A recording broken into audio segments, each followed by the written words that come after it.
خب بسم الله الرحمن الرحيم الحمد لله رب العالمين وأصلي وأسلم على المبعوث رحمة للعالمين سيدنا ونبينا محمد وعلى آله وصحبه أجمعين. اولا عذری زیاد کمکک آوازم گرفته است، کمکک بیمار هستم، برای همین در دوران درس شاید کمکک آوازم خیره شود، روشن نباشد، بعضی وقت شاید سلفه کنم، برای همین عذری زیاد، اما درس رو باید دوام بدیم ان شاء الله. درس عربی امروزه ما در مورد حرف‌های جره می باشد. خب پس حرف‌های جره کدام حرف‌ها رو گفته می شود؟ در اینجا نظر کنید. پیش از این درس معلقه یاد گرفتیم که یعنی در زبان عربی کلمه می تواند که به 3 اقسام تقسیم شود: به اسم، فعل و حرف.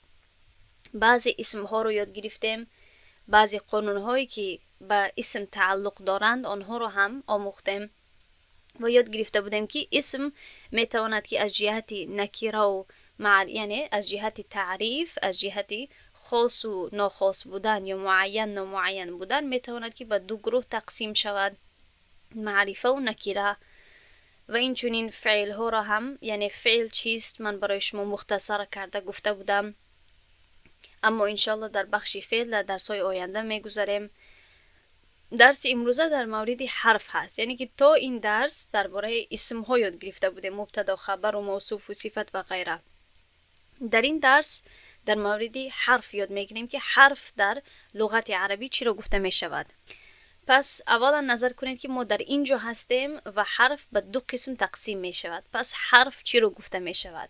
الحمدلله که به زبان تاجیکی حرف یعنی به لغت عربی، به حرف لغت عربی خیلی مانندی دارد.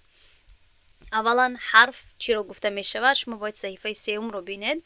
حرف در لغت عربی آن کلمه رو گفته می شود که معنای پوره او را تنها فهمیده نمی شود، بلکه باید او را با اقلا یک فعل یا یک اسم یا هر دویشان جمع کرده فهمیده شود. یعنی من می توانم که برای شما تخمینا بگویم که حرف هایی که در لغت عربی وجود دارند چی معنا دارند، اما باز هم معنای آنها روشن نمی شود. معنای آنها روشن نخواهد شد تا وقتی که من آنها را با یک فعل یا اینکه با یک اسم یا اینکه یک تا فعل و یک تا اسم جمع نکنم، اضافه نکنم، تا آن وقت شما معنای دقیق حرف را نخواهید فهمید. دوم نقطه این هست که اکثریت وقت این لفظ ها، یعنی همین حرف هایی که من برای شما پیش میکنم که 17 تا هست، بعضی ها کمتر و بیشتر میگویند، اما زیادی وقت یعنی 17 تا می باشد، همین لفظ ها فقط 1 تا 3 حرف می داشته باشند. برای همین است که اینها را حرف گفته می شود. یعنی که من برای شما از جهت عربیش می گویم که چون که در لغت عربی اینها فقط 1 تا 2 تا یا اینکه بیشتر 3 تا حرف دارند، همین کلمه های خرد را، همین لفظ ها را در لغت عربی برای همین سبب حرف می گویند که این خیلی مانندی دارد به لغت تاجیکی که ما هم وقتی که یک حرف می باشد یا اینکه کلمه ها عباره از حرف ها می باشند، از حرف ها ساخته می شوند. نقطه بعدی این هست که حرف های جره که درس ما امروزه ما در مورد خصوصا حرف های جره می باشد. پس حرف های جره اسم ها رو پس از خود می آرند و آنها رو مجرور میکنند. مجرور یعنی که با کسره، اگر آسان کرده بگویم با کسره، اما این فقط کسره نمی باشد، دیگر علامت ها می باشد. حرف های جره با اسم ها داخل می شوند و موقع گراماتیکی آنها را تأخیر می دهند. خب پس حرف چی را گفته می شود در زبان عربی؟ در لغت عربی من تعریف این را در بالا در اینجا ذکر کردم که آن کلمه های خرد را گفته می شود که عباره از 1 تا 3 حرف ها می باشند و معنای پوره آنها را فهمیده نمی شود تا وقتی که آنها را با اقلا یک فعل یا اینکه یک اسم یا اینکه یک تای هر دوی آنها جمع کرده شود و بعداً معنای آنها فهمیده می شود. اما در درس امروزه ما خاصتا در مورد حرف های جره، الحروف الجره یا اینکه یک تاش رو حرف الجر گفته می شود. الحرف الجر، حرف الجر یا اینکه موصوف صفت کرده میگوید یا اینکه مضاف الیه. پس درس امروزه ما در مورد الحروف الجره می باشد که در اینجا من برای شما گفتم که حرف های جره اسم ها رو پس از خود می آرند و اسم وقتی که بعد از حرف جر می آید اسم مجرور می شود در حالت جر می آید. خوب، یعنی که کسره، کسرتین و غیره که من برای شما واضح تر کرده می گویم و موقع گراماتیکی آنها رو تغییر می دهند. اکنون پیش از آن که در حروف الجر بیشتر و بیشتر داخل شویم، حرف در لغت عربی به دو قسم تقسیم می شود، چنانه که من در این صحیفه قبلی با شما اشاره کرده بودم که در اینجا نوشته است عامل و غیر عامل. پس یکمش همین هست که حرفهای عامل و دویمش حرفهای غیر عامل. پس این دو گروه حرفها کدام ها رو گفته می شود و حرفهای جره در کدام یکی از این دو قسم داخل می شود، این رو نظر می کنیم. خب پس صحیفه 4 رو نظر کنید، حرفهای عامل. پس حالا ما دوباره از بخشی حرفهای جره خود را بیرون کرده ایم و همین بخشی حرف را در لغت عربی نظر کرده ایستاده ایم و بعد از آن که این دو تقسیمات حرف رو نظر کنیم دوباره داخل می شویم به حرفهای جره. خب پس اولا نظر کنید که حرفهای عامل کدام رو گفته می شود. تعریف رو می خونیم. حرفهای عامل آن حرفهای می باشند که هنگام وارد شدن به جمله تأثیر می گذارند و تغییرات وارد می کنند. این تأثیر می تواند در افاده فعل، اسم یا ترکیب جمله باشد. مثلا این، وقتی که این حرف به جمله وارد می شود اسمی پس از آن منصوب یعنی که با فتحه می شود. مثال رو نظر کنید. مثال ان الله غفور. ان الله غفور، حقیقتا الله بخشنده است. پس در اینجا توجه کنید به این در اینجا حرف ماست. خب من نمیگویم که حرف جر هست، فقط حالا ما حرف ها یعنی عمومی تر کرده نظر کرده ایستاده ایم. این معنایش همین هست که بیشک یا اینکه حقیقتا بیشک الله بخشنده هست. پس هدف این مثال در اینجا این است که همین حرف این تأثیر می دهد، حرف عامل هست، تأثیر می دهد به کلمه بعدی. و چی تأثیر رو می آورد؟ کلمه بعدی رو منصوب می سازد، یعنی که با فتحه می سازد، چنانه که در اینجا می بینید لفظ جلاله رو که فتحه دارد. پس این از چی سبب هست؟ از سببی که این از حرفهای ناصبه هست. این و اخواتها یعنی همین حرفهای این و دیگر حرفهایی که در گروه این شامل هستند، حرفهایی هست که اسم بعدی رو فتحه می دهند، با اسم بعدی تأثیر می کنند. پس در اینجا این لفظ جلاله رو فتحه داده است. خب پس این را حرف عامل گفته می شود. یک مثال دیگر علا. وقتی که این حرف به جمله وارد می شود اسمی پس از آن مکسور با کسره می شود. مثال القلم علی الکتابی. خب من تمام حرکت ها رو ننویستم برای آن که حرکت اصلی که شما باید به آن توجه بدهید این هست، بای مکسور، بای که کسره دارد. از چی سبب مکسور هست و از چی سبب کسره دارد؟ از سببی حرف علا. در اینجا حرف علا حرف جر هست، بخشی امروزه ما، و حرف جر هم یکی از حرفهای عامله هست، یعنی که حرف عامل هست، یعنی که تأثیر کننده هست، حرفی هست که تأثیر میکند به کلمه بعدی. پس شاید شما توجه کرده باشید که حرف به دو قسم که تقسیم می شود. یکم قسمش آن حرف های می باشد که تأثیر کننده هستند، یعنی که وقتی که به جمله وارد می شوند به کلمه های بعدی تأثیر می گذارند و تغییرات وارد می کنند. اما گروه دوم آن حرف ها رو گفته می شود که غیر عامل هستند، یعنی که به کلمه های بعدی تأثیر نمی آورند. متوجه شدید؟ پس در اینجا من برای شما دو حرفی رو مثال آوردم که به کلمه بعدی تأثیر می کنند. یکمش این که به کلمه بعدی فتحه می آورد، یعنی کلمه بعدی را در حالتی منصوب می کنند، و در اینجا کلمه یا حرف علا را برای شما مثال آوردم که حرف جره هست، یکی از حرفهای جره هست یا خودش حرف جر هست که به کلمه بعدی کسره می دهد. پس در این صحیفه خلاصه این صحیفه چیست؟ خلاصه این صحیفه این است که شما همین قدر بدانید که حرف عامل یا حرفهای عامله چی رو گفته می شود. یعنی که حرفهایی که به کلمه بعدی تأثیر می دهند و یعنی حرکت های آنها رو تغییر می دهند. اکنون دوام می کنیم به صحیفه بعدی. صحیفه 5 رو باید ببینید. حرفهای غیر عامل. تعریف رو میخونیم. حرفهای غیر عامل آن حرفهای می باشد که هنگام وارد شدن به جمله تأثیر نمیگذارند و تغییرات وارد نمی کنند. آنها تنها برای پیوستن یا روشن کردن معنا استفاده می شوند. مثلا و، حرفی و که معنای و را دارد به تاجیکی برای پیوستن دو یا بیشتر از دو کلمه یا جمله استفاده می شود.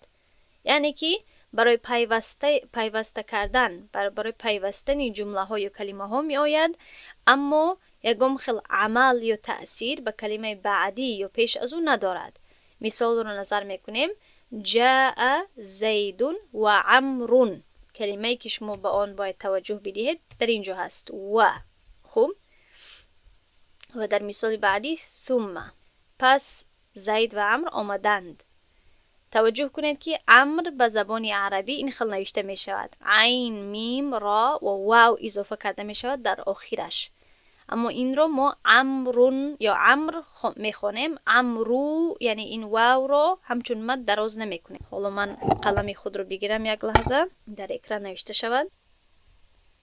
وقتی که این کلمه رو چون که در زبان عربی شما میدانید که وقتی که مهارت پیدا کنید یا اصلا زبان عربی رو باید به حرکت خوانده شود.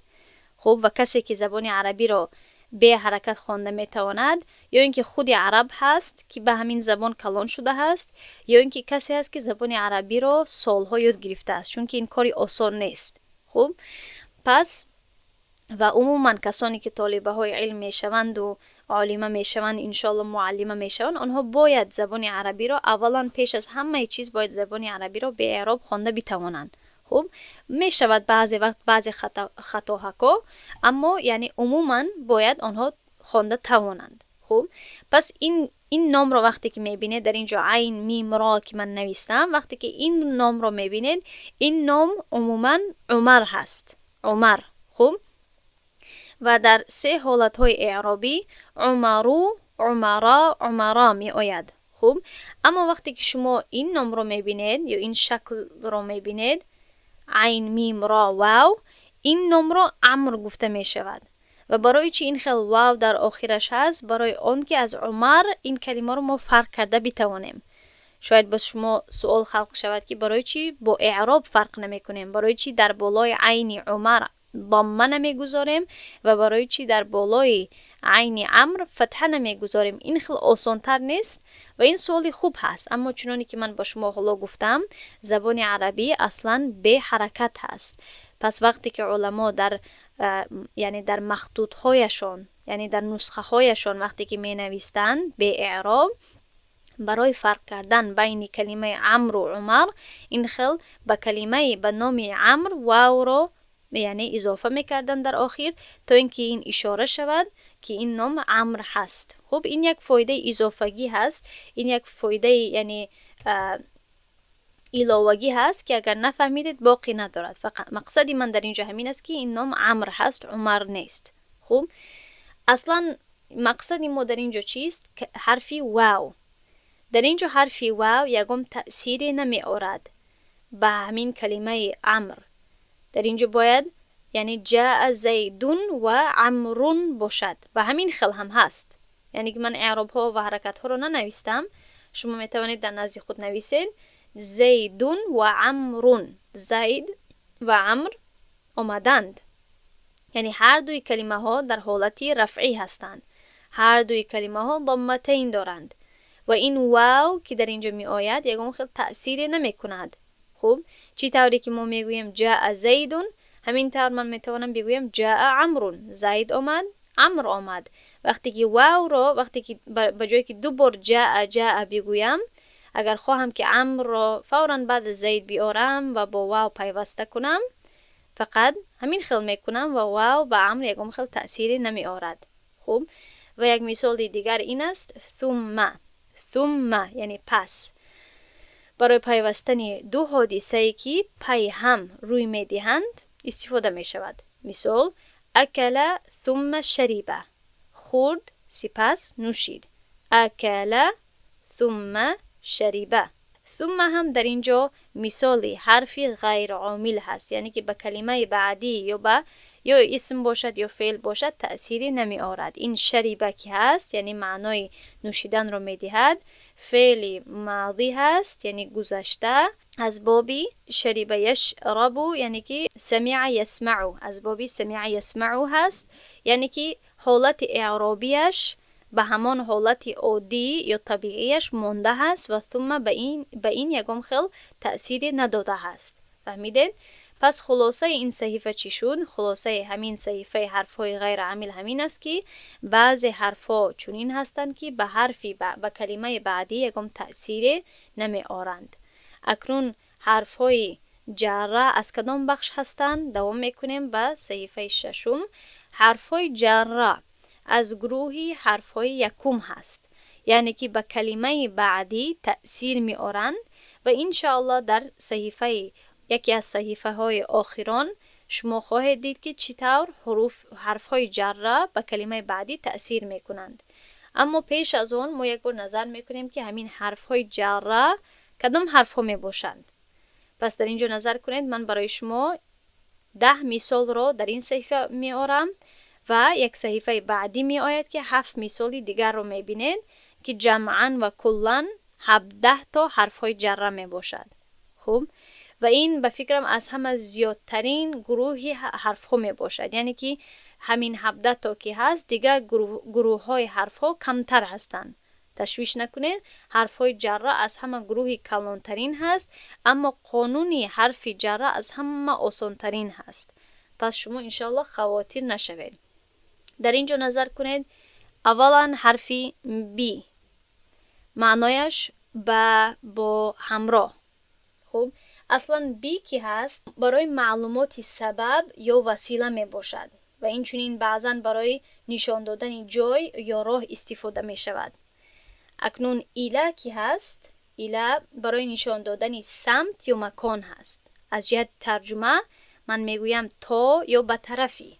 خوب، بعدن هست حرفی لی یا بعضی وقت لا نوشته می شود. مثلا وقتی که من این رو با ضمیری که وقتی که پیوسته میکنم لکه میگویم، نمیگویم لیکه. مقصد لی هست. خوب، اصلا لی برای نشان دادنی مثلا ملکیت، خوب، یا مالکیت یا هدف که ترجمهش برای می شود زیادی وقت. بعد هست حرفی حتی برای نشان دادن حدود یا رسیدن به مکانی یا وقتی استفاده می شود. خوب، و از جهت ترجمه تا که من در اینجا گذاشتم. خوب، واو، این واو شاید شما سوال کنید که ما حالا در صحیفه یعنی قبلی خواندیم که واو از حرفهایی هست که غیر عامل هست و این درست است، اما آن واوی دیگر هست که معنای و را دارد و این واوی قسم را گفته می شود. پس فقط واوی قسم از جمع حرفای جره می باشد. فهمیدید؟ برای همین من در اینجا واوی قسم گذاشتم و معنایش تقریبا با می شود. مثلا قسم با فلان چیز، قسم با الله. فهمیدید؟ و بعدن هست کلمه فی یا حرفی فی که برای نشان دادن جای یا مکان می باشد، در درونی. خوب، بعدن هست من برای نشان دادن ابتدا یا سرشوی استفاده می شود که ترجمهش از طرفی می باشد. خوب، بعد هست حرفی علا که برای نشان دادن موقع یا جایگیر شوی استفاده می شود. برای نشان دادن موقع یا جایگیر شوی استفاده می شود و معنایش چی می باشد؟ در. و از فی کمک فرق می کند که فی در درونی می باشد اما علا در بالای می باشد که مثال ها رو من برای شما می آورم.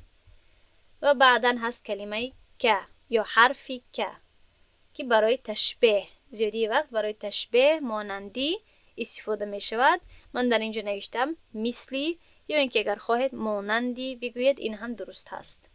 و بعدا هست حرفی عن که برای نشان دادنی جدایی هست، دوری یا جدایی.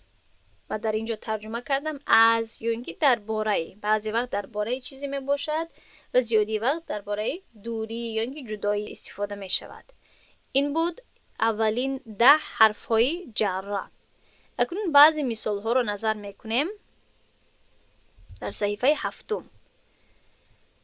دوباره برمیگردیم به حرف جری بی. کتبتو بالقلمی، من با قلم نوشتم. در اینجا میبینیم که بی حرف جر هست و تأثیر میکند به کلمه بعدی که قلم هست و کلمه بعدی رو کسره میدهد.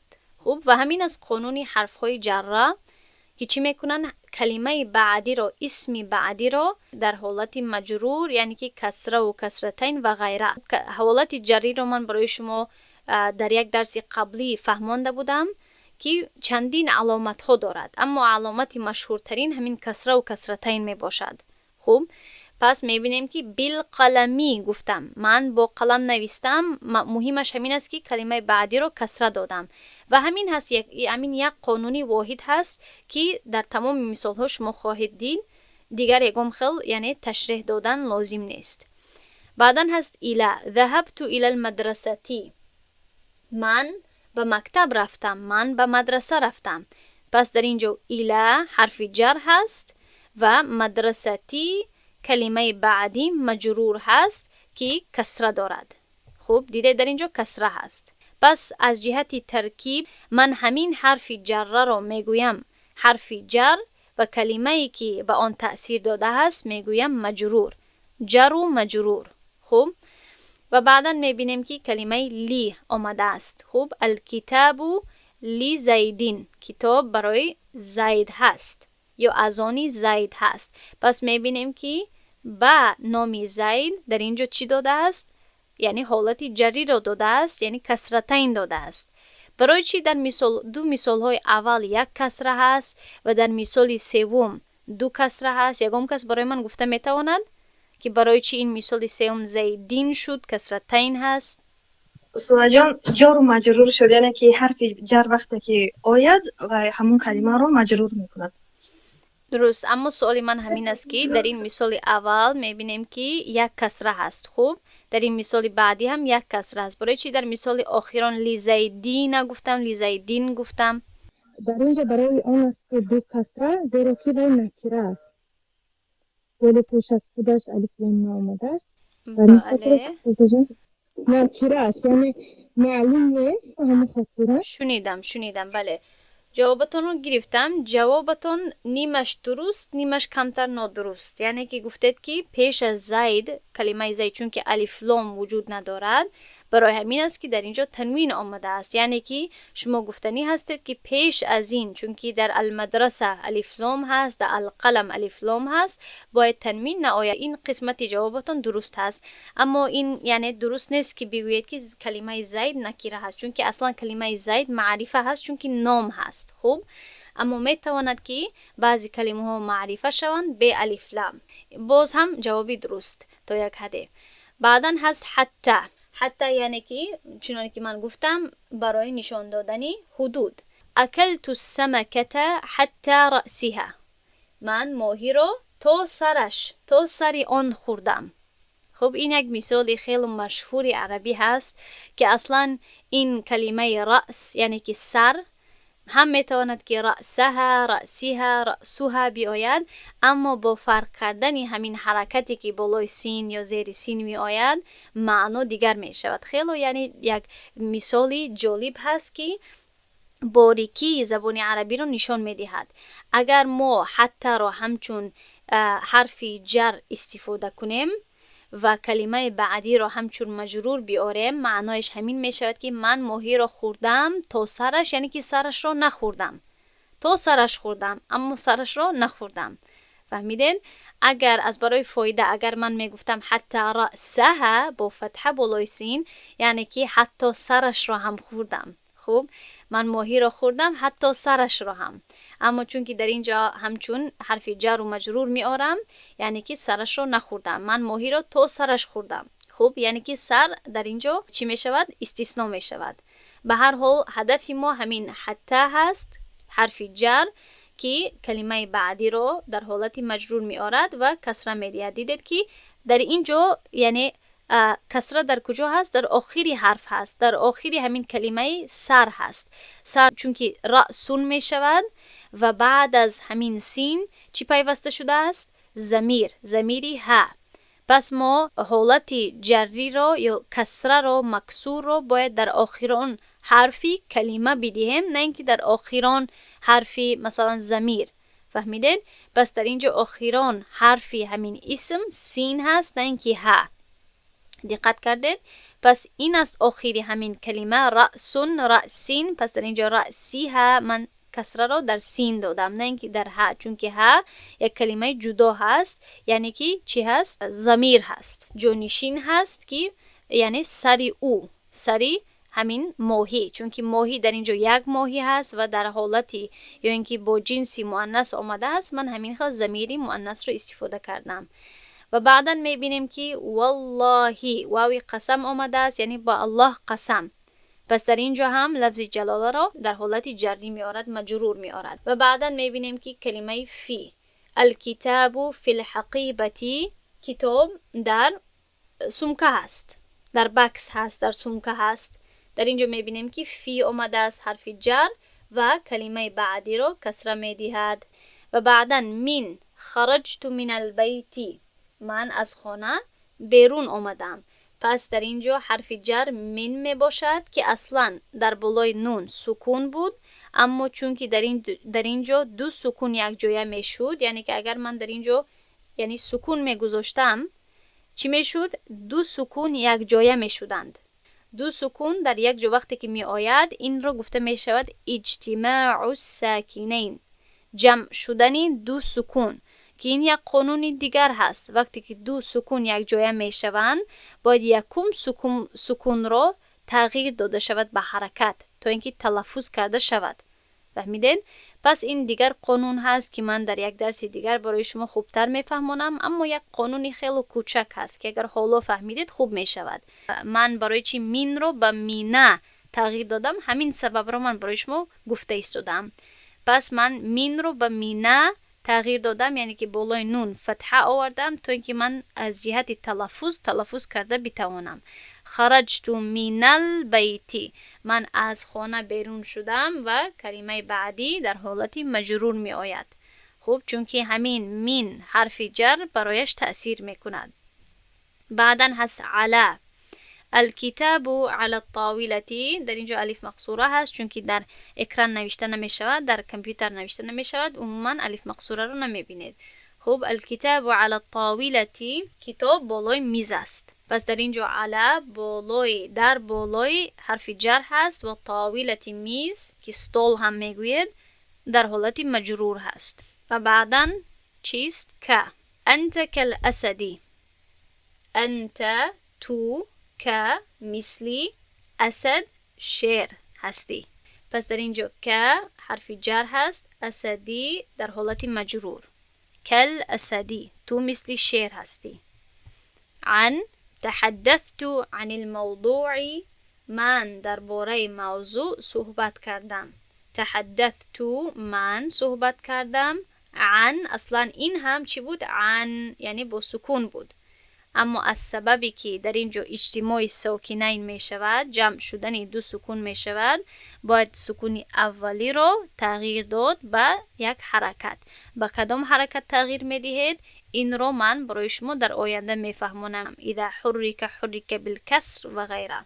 در اینجا باید کسره بدهیم. پس عن الموضوعی گفتم. پس در اینجا می بینیم که هدف ما چیست؟ همین عن هست، حرف جر و کلمه بعدی رو چی می دهد؟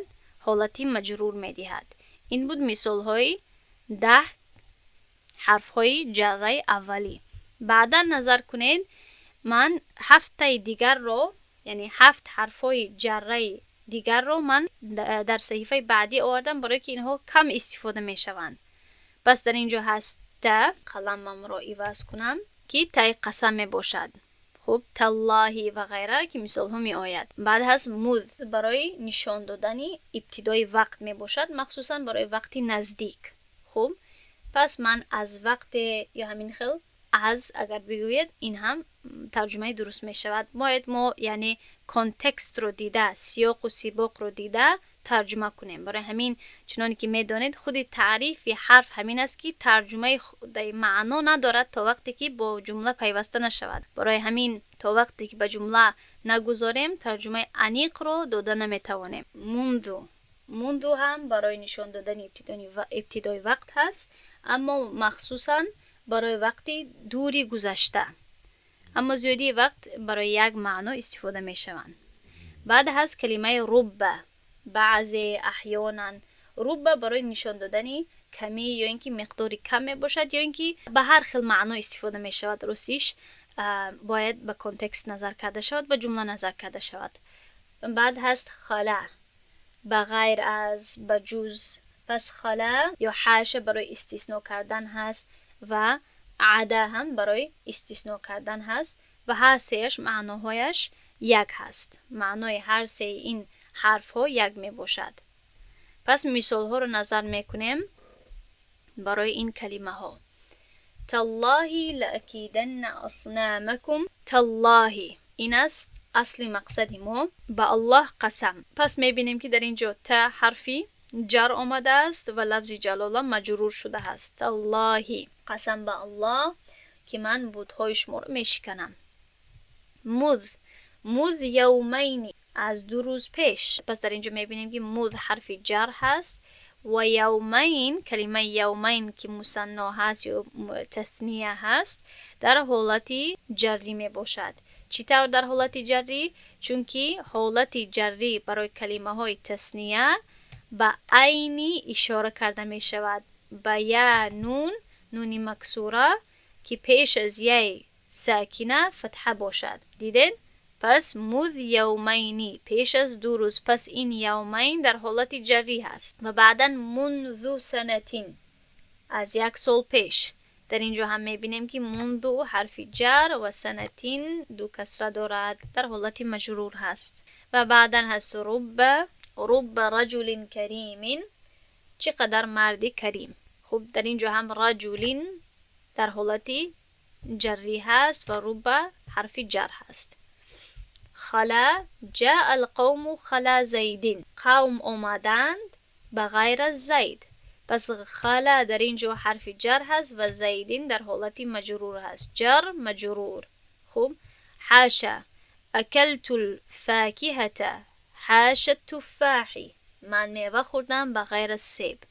اکلتو من خوردم، الفاکهة میوه رو، حاشا به غیر از، در اینجا این هست حرفی جر. تفاحی سیب به غیر از سیب. پس تفاحی در حالت مجرور هست. عدا حضروا جمیعا عدا خالدین، همه حاضر شدن به غیر از خالد. عدا در اینجا حرف جر هست و خالد مجرور هست. بعداً صحیفه بعدی رو نظر کنید. همین خلاصه همه این چیست؟ قانونهای حرفهای جر چیست؟ بخونیم. کلمه هایی که بعد از این حرف ها می آیند باید در حالت جری باشند. یعنی کسره، در اینجا خیلی زیاد توجه کنید. یعنی کسره یا اینکه کسرتین برای کلمه واحد.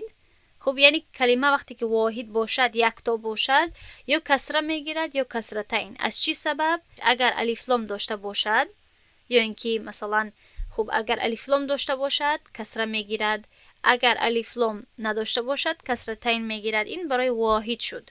نونی مکسوره با یایی که پیش از او فتحه باشد، یعنی که عینی. با یاد داره در درسی تثنیه عینی برای تثنیه و نونی مفتوحه با یایی که پیش از او کسره باشد، یعنی که اینا برای جمع. پس برای هر یکی از اینها من برای شما مثال آوردم. یعنی که خلاصه قانونهای حرفهای جر چیست؟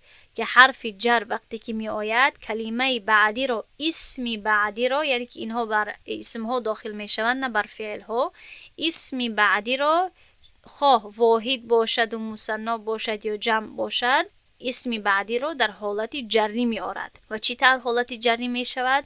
این وابسته به خود همون اسم هست که آیا اسم واحد هست، اسم تثنیه هست یا جمع هست، الف لام دارد ندارد.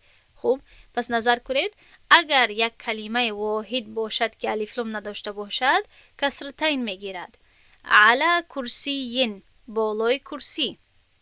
دیدید که حالت جری هست و این هست حرفی جر. علا، بالای، در بالای. اگر الف لام داشته باشد و باز هم کلمه واحد باشد باید کسره بگیرد. فی البیتی، فی البیتی، در درون خانه، در خانه. پس در اینجا حالت جری با یک کسره اشاره می شود. و بعداً اگر مثلا جمع باشد لمسلمین، لمسلمین برای مسلمان ها. پس اینا یعنی یا و نون، یای ساکنه که پیش از او ما قبل او کسره باشد و نون مفتوحه، همین اینایی که ما در درس جمع یاد گرفته بودیم، این هم به حالت جری اشاره میکند و این برای جمع استفاده می شود. و از سبب لی که حرف جر هست مسلمین در حالت جری هست. دیدید که چه خیلی من برای شما گفته بودم که حالت رفع و نصب و جر چند قدری که درس ها رو بیاموزید همین قدر خواهید فهمید که در کدام حالت ها کدام حالت باید بیاید. یعنی در کدام حالت های جمله اسم ها چطور ما میفهمیم که در حالت رفعی یا نصبی یا جری باید بیاید. از همین سبب مثلا این در این درس شما آموختین که وقتی که اسم بعد از حرفای جره بیاید، 17 حرف جره بیاید، باید در حالت جری باشد. سببش یعنی سبب ضروری نیست که سبب رو بدانید، این هم خیلی قانونی گراماتیکی عربی می باشد. پس به جایی که لیمسلمون بگویم لیمسلمین گفتم، یا لیمسلمین یا لیلمسلمین، همین یک تا هست، یعنی که این باید بیاید حرف یعنی حالت جری بیاید برای مسلمان ها. اکنون در اینجا هست الی مدرستینی، الی حرف جر هست به طرفی، مدرستینی این مثالی تصنیه می باشد، یعنی که به طرفی دو مدرسه. اصلا این چی بود؟ مدرستون، مدرستانی در حالت رفعی و مدرستینی در حالت نسبی و جری. پس در اینجا من تینی میگویم، عینی میگویم. برای چی؟ برای که باید این دو مدرسه باید در حالت جری باشد که حالت جری رو ما با عینی اشاره میکنیم. تینی در اینجا من گذاشتم. فهمیدین؟ پس همین هست خلاصه قانونهای حرفهای جره. و همین بخشی مجرورات همین دو بخش می داشته باشد که خیلی آسان است. یکی از همین بخش ها حرف های جره می باشد، به کلمه بعدی تأثیر می دهد و آنها را در حالت مجرور می گذارد. و دوم بخش مضاف و مضاف الیه می باشد که انشاءالله شما بعدا یاد می گیرید. پس اکنون وقتی که قرائت قرآن می کنید یا بعضی یعنی حدیث ها رو می خوانید توجه کنید و یک بار یعنی اهمیت بدهید که آیا دیده می توانید که پیش از حرفی که کسر داشته باشد یا کسرتین یا حالت جری باشد آیا دیده می توانید که حرف جر باشد؟ برای که زیادی وقت امکانیت همین هست که پیش از همان کلمه‌ای که در حالت جری می باشد حرفی جر می باشد. فهمیدید؟ برای همین هست که حرف‌های یعنی همین حرف‌ها را حرف‌های جر گفته می شود، برای که کلمه بعدی را در حالت جری می آورند. فهمیدید؟ در حالت مجرور می کنند. برای همین اینها را حرف‌های جر گفته می شود. خب یعنی یک حرف را حرف جر و همه حرف‌ها را حرف‌های جر.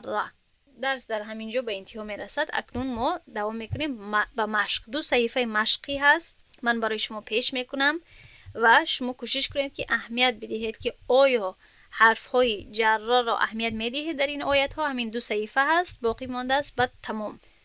پس اکنون نظر کنید به این مشق.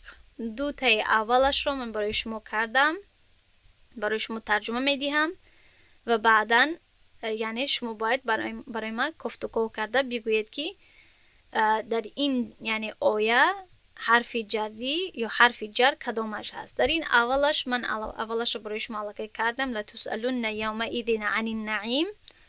حتما پرسیده می شود، سوال کرده می شود درباره نعمت ها. بس در اینجا عن النعیمی این از حرف جر و این از مجرور. در این مثال بعدی من الجنة والناس، خواه از جنیان باشد یا از آدمیان باشد. من الجنة و الناس، پس این از حرف جر و این است مجروری اول و مجروری بعدی.